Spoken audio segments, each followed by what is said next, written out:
نحمده ونصلي على رسوله الكريم أما بعد فأعوذ بالله من الشيطان الرجيم بسم الله الرحمن الرحيم رب اشرح لي صدري ويسر لي أمري واحلل عقدة من لساني يفقهوا قولي.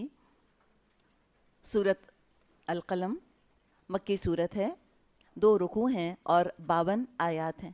2 رکوع اور 52 آیات، 26 آیتیں ہیں ایک رکوع میں. تو کیا آپ کو اندازہ ہو رہا ہے؟ جی، مکی دور کے بھی شروع کی. تب الحمدللہ قرآن کے اختتام تک آتے آتے کچھ نہ کچھ ایک آپ کو مزاج سمجھ میں آ رہا ہے قرآن کا. انشاءاللہ قرآن کا مزاج آپ کو سمجھ میں آ جائے گا تو قرآن ہم سے تقاضے کیا کر رہا ہے، اللہ نے چاہا تو وہ بھی سمجھ میں آ جائے گا. مزاج شناس ہونے کی ضرورت ہے. یہ جو سورت ہے سورت قلم، اس کا دوسرا نام سورہ نون بھی ہے. بالکل ابتدائی دور کی سورتوں میں سے سورہ نون شمار کی جاتی ہے. بعض علماء کا تو یہاں تک خیال ہے کہ سورہ علق پہلی وہی تھی، سورہ علق کی ابتدائی آیات. تو سورہ علق کی ابتدائی آیات کے بعد جو وحی نازل ہوئی وہ سورہ قلم کی ابتدائی آیات تھیں.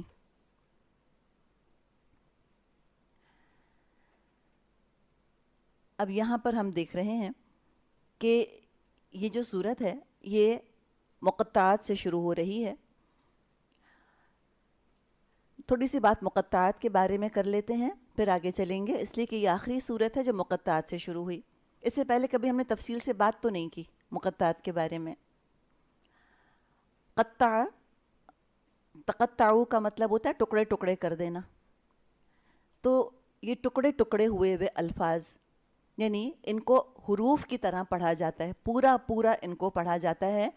الگ الگ پروناؤنس ہوتے ہیں، الف لام میم یوں پڑھے جاتے ہیں.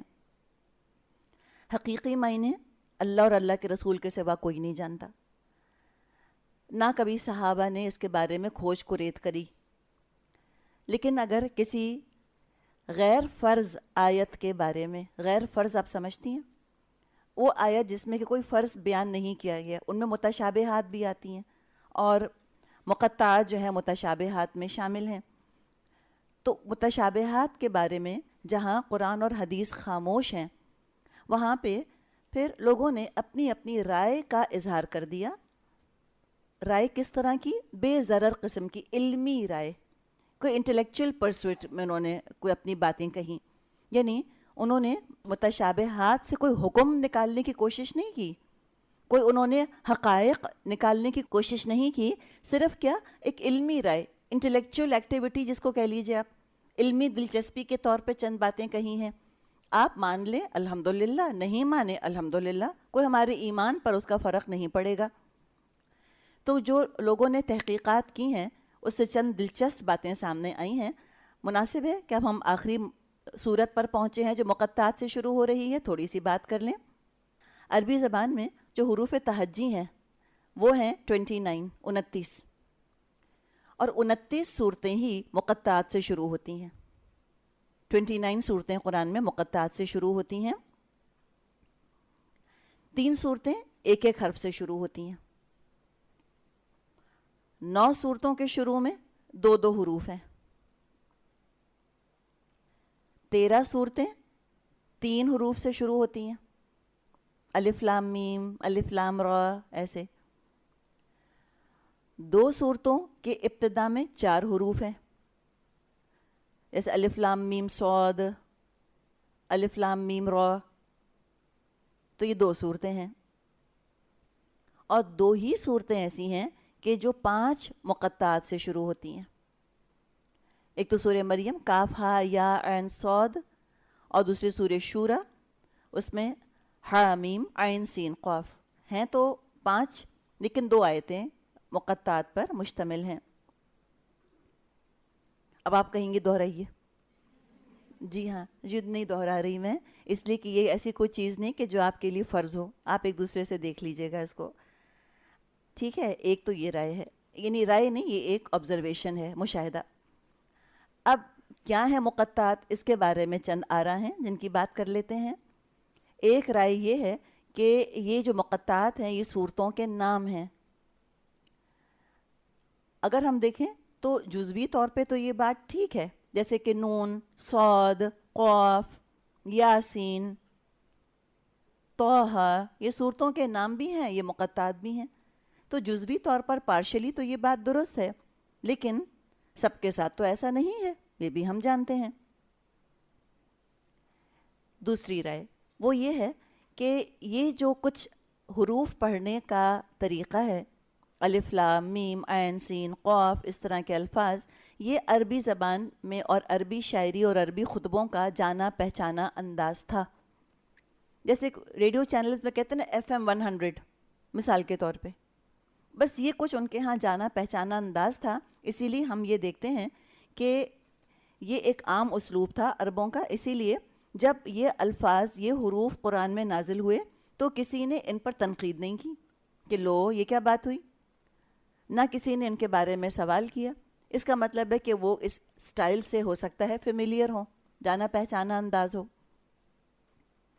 تیسری رائے یہ ہے کہ اللہ تعالیٰ ہو سکتا ہے انسانوں کو پیغام یہ دینا چاہ رہا ہو کہ الف با تا ثا جیم ہا خا، یہ الفاظ تم بھی استعمال کرتے ہو، یہ حروف تم بھی الفاظ بناتے ہو انہی حروف سے، اور انہی حروف کو استعمال کر کے اللہ نے قرآن میں الفاظ نازل فرمائے ہیں، لیکن انہی حروف کو استعمال کر کے تم قرآن جیسا کلام نہیں بنا سکتے، تم پھر بھی عاجز ہو، تم نہیں کر سکتے۔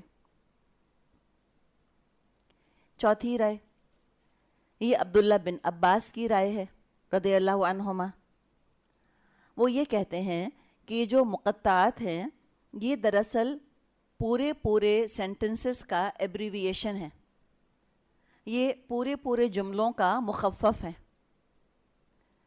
مثال کے طور پہ الف لام میم، ٹھیک، کہتے ہیں الف لام میم دراصل اس کا مطلب ہے ان اللہ اعلم، میں اللہ ہوں سب سے زیادہ جاننے والا، تو انا کا الف، اللہ میں اس کا لام، اور اعلم میں آخری لفظ میم، ان اللہ اعلم، وہ اس طرح کی انہوں نے اپنی طرف سے بات کہی، یہ ان کی رائے ہے۔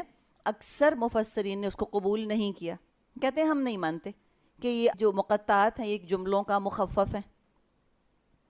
تو انا میں دیکھا آپ نے پہلا جو حرف ہے وہ جملے کا پہلا انا الف، اللہ نمبر 2 جو حرف آ رہا ہے وہ اللہ کا لام بیچ والا، اعلموں کے اندر جو میم آ رہا ہے آخری حرف لفظ کا وہ آخری الف لام میم۔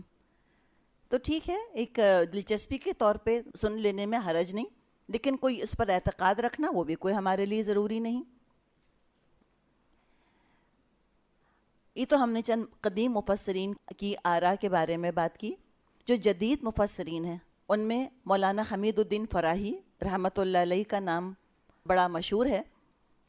حمید الدین فراہی، ان کا یہ کہنا ہے کہ یہ جو حروف تہجی ہیں، الفابٹس، یہ جو الفابٹ ہیں یہ دراصل چیزوں کی شکلوں کے مطابق بنائے جاتے تھے۔ اب رائٹنگ شروع کیسے ہوئی؟ پہلے سمبلز بنائے جاتے تھے۔ اگر مچھلی کے بارے میں کوئی بات کرنی ہے، مثال کے طور پہ کسی کو اگر یہ بتانا ہے کہ مچھلی پانی میں تیر رہی ہے تو وہ کیا کرتے؟ وہ مچھلی بناتے اور پھر نیچے پانی بناتے۔ سمجھ آئی نا آپ کو بات؟ پھر رفتہ رفتہ یہ جو پکٹورل جس کو ہم کہتے ہیں نا، ایک پکچرز کے حساب سے ایک پیغام آگے پہنچانا، پھر رفتہ رفتہ یہی جو سمبلز وغیرہ تھے یہ ہوتے ہوتے یہ الفاظ میں یعنی کہ الفابٹ کی شکل اختیار کرتے چلے گئے۔ تو ان کا کہنا یہ ہے کہ یہ جو مختلف حروف ہیں ہم تو اب حروف ملا کر بامعنی الفاظ بناتے ہیں۔ انگلش میں کوئی کہے اے کا کیا مطلب، ہم کہیں کوئی مطلب نہیں، یا بی کا کیا مطلب، بی کا تو کوئی مطلب نہیں، ہاں BAT بیٹ مل کر ایک لفظ بنے گا جس کے معنی ہوں گے۔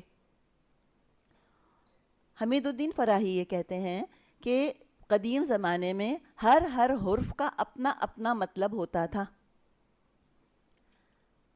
کس طرح سے؟ با ہے جیسے،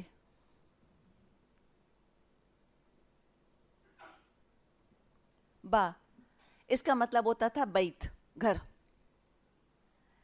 اور شکل بھی کیسی ہے دیکھیں، جیسے چار دیواری بنی ہے اور جیسے بنیاد بنی ہوئی ہے، اس طرح سے کہتے تھے کہ با یہ اس کا مطلب ہوتا تھا بیت. اگر ایک اس طرح کا سمبل بھی بنا ہوا تھا، دیکھیں پہلے انہوں نے گھر بنایا ہوگا، اس کے بعد انہوں نے اس کو سمپلیفائی کیا ہوگا، پھر یہ شکل اس کی بن گئی ہوگی، لیکن اس کے اپنے معنی بھی ذہنوں میں رہ گئے. اس کا مطلب ہے گھر. اسی طرح جیم،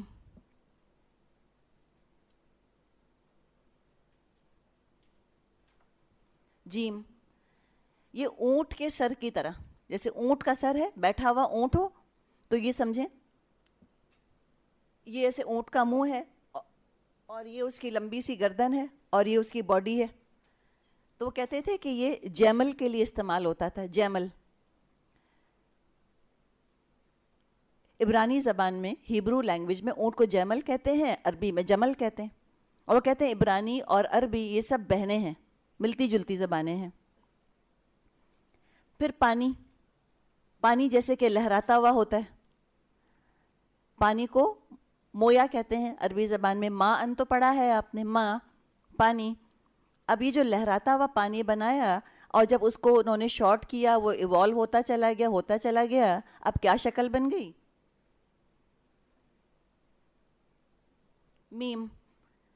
تو وہ کہتے ہیں میم کا مطلب پانی، مویا. پھر اگر کسی کو سانپ کا ذکر کرنا ہے کہ کنڈلی مار کر ایک سانپ بیٹھا ہوا ہے، جیسے سانپ بیٹھا ہے، اس نے اپنی شکل اوپر کی ہے اور نیچے پورا اس کی جو باڈی ہے وہ کوئل ہوئی ہوئی ہے، تو وہ کہتے ہیں یہ تو ہے، تو.